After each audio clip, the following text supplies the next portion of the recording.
Baik, saya di sini akan menjelaskan tentang teori belajar konstruktivistik. Konstruktivisme sendiri merupakan landasan berpikir atau filosofi pembelajaran konseptual, yaitu bahwa pengetahuan dibangun oleh manusia sedikit demi sedikit.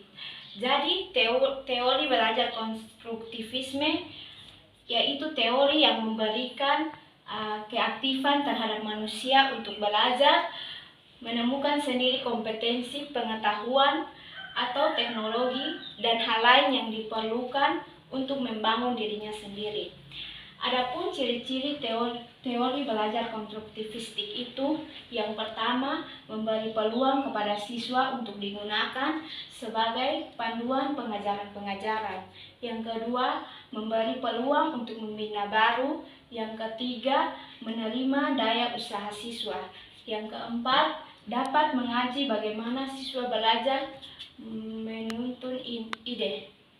Terus yang kelima, mencari dan menilai pendapat siswa.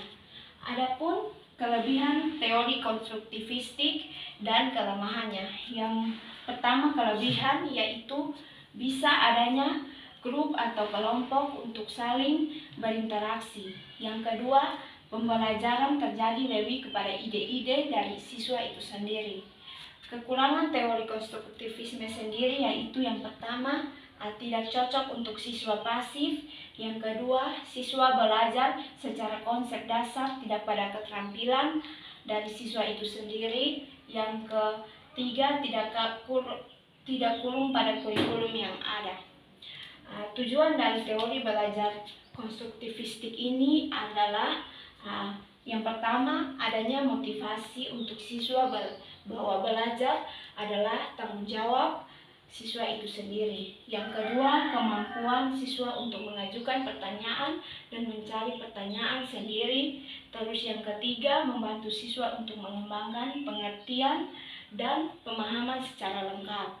Yang keempat, tingkatkan kemampuan siswa untuk menjadi pemikir yang mandiri.